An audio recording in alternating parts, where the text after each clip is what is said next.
যেভাবে তিনি শিক্ষক নিয়োগের দুর্নীতি প্রশ্নে, অন্যান্য দুর্নীতির প্রশ্নে একটা ভূমিকা পালন করেছেন বিচারপতি হিসেবেই, অনেক বেকার ছেলেমেয়েদের মনে আশা জাগিয়েছেন এবং তাদের প্রতি ন্যায় হবে, ইনসাফ হবে এবং তিনি করবেন সেই বিশ্বাস তৈরি করেননি। তিনি সেরকম আদেশ অনেক দিয়েছেন, অনেক মন্তব্য করেছেন, যাতে অনেকে হয়তো ভালো চোখে দেখেনি, কিন্তু আমার মনে হয় তার একটা মানুষের প্রতি একটা কমিটমেন্ট আছে, সোসাইটির প্রতি কমিটমেন্ট আছে এবং পশ্চিমবঙ্গের যে অবস্থা, দেশের যে অবস্থা, সেই নিরিখে এই ধরনের মানুষও বিভিন্ন ক্ষেত্রে যারা ব্যক্তিত্ব আছেন তাদের সবারই ভূমিকা পালন করতে হবে।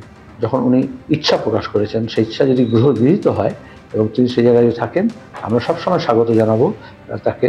তার ভূমিকা আজকে দেশকে বাঁচানো, সংবিধানকে বাঁচানো, সাংবিধানিক কাঠামোকে বাঁচানো এবং দুর্নীতি দুষ্কৃতি রাজকে সমাপ্তির জন্য যে ডাক দিয়েছি আমরা, তাতে তাকে আমরা সবসময় তার ভূমিকাকে শ্রদ্ধার সঙ্গে আমরা গ্রহণ করি। বঙ্গ রাজনীতিতে নাটকীয় পট পরিবর্তন।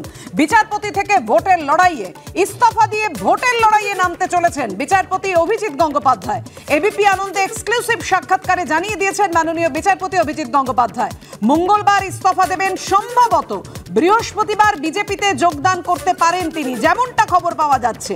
তমলুক থেকে বিজেপির প্রার্থী হতে পারেন বিচারপতি অভিজিৎ গঙ্গোপাধ্যায়। ভোটের লড়াইয়ে যাওয়ার কথা ঘোষণা করেই তৃণমূলকে পাল্টা চ্যালেঞ্জ। মাঠে নেমে লড়াই করতে বারবার বলেছিল ক্ষমতাসীন দল, তৃণমূলে যোগ দেওয়ার কোনো প্রশ্নই নেই। তৃণমূলের চ্যালেঞ্জ গ্রহণ করে পাল্টা চ্যালেঞ্জ মাননীয় বিচারপতি গঙ্গোপাধ্যায়।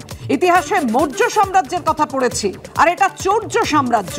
দুর্নীতি নিয়ে তৃণমূলকে তীব্র আক্রমণে মাননীয় বিচারপতি অভিজিৎ গঙ্গোপাধ্যায়। তৃণমূলের শাসনে পিছিয়ে পড়েছে বাংলা, চলছে অপমানজনক অধ্যায়, সব দিকে একটা অন্ধকার নেমে আসছে। এই অন্ধকার থেকে মুক্ত হতেই হবে। অন্তর বলছে আদালতে আমার কাজের সময় শেষ হয়েছে, এবার মানুষের জন্য বৃহত্তর ক্ষেত্রে যেতে হবে। বিচারপতি হিসেবে কাজ শেষ হয়েছে, নতুন করে কিছু করার নেই।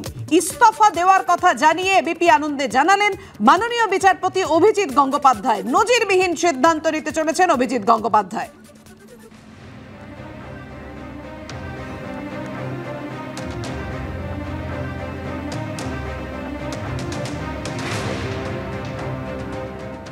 বিচারপতি অভিজিৎ গঙ্গোপাধ্যায় মঙ্গলবার তিনি ইস্তফা দিতে চলেছেন এবং রাষ্ট্রপতির কাছে ইস্তফাপত্র পাঠিয়ে দেবেন।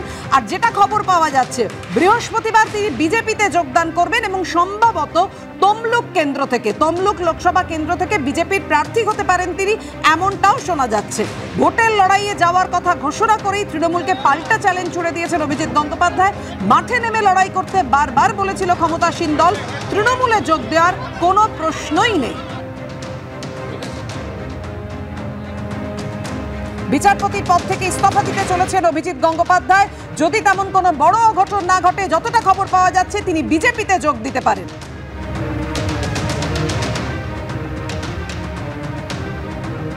শান্তিপুরে সুকান্ত মজুমদারের কনভয় দুর্ঘটনার খবর পাওয়া গেছে। ক্ষতিগ্রস্ত গাড়ি, অল্পের জন্য সুকান্ত মজুমদার রক্ষা পান। ধুবুলিয়া যাওয়ার পথে জাতীয় সড়কে দুর্ঘটনাটি ঘটে।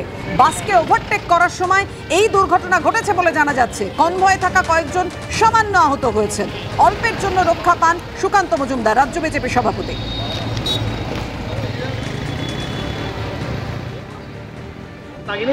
আমার লাগেনি, আমার সিকিউরিটির লেগেছে। সামনে একটি বাস ছিল, তার জন্য এটা হয়েছে। পুলিশ ছিল না এখানে, রাস্তার মধ্যে একটা ব্যারিকেড তৈরি করা ছিল প্লাস্টিকের ইয়ে দিয়ে। কজনের লেগেছে মোট? আমাদের প্রায় 3-4 জন আহত। আপনার কোন জায়গায়? আমি বেঁচে গেছি, ভাগ্যবালা। আচ্ছা, এটা কি মনে করছেন, কি করা উচিত? তদন্ত হওয়া উচিত। বারবার এই ধরনের ঘটনা ঘটছে কেন আমার সাথে, সেটা তদন্ত হওয়া উচিত।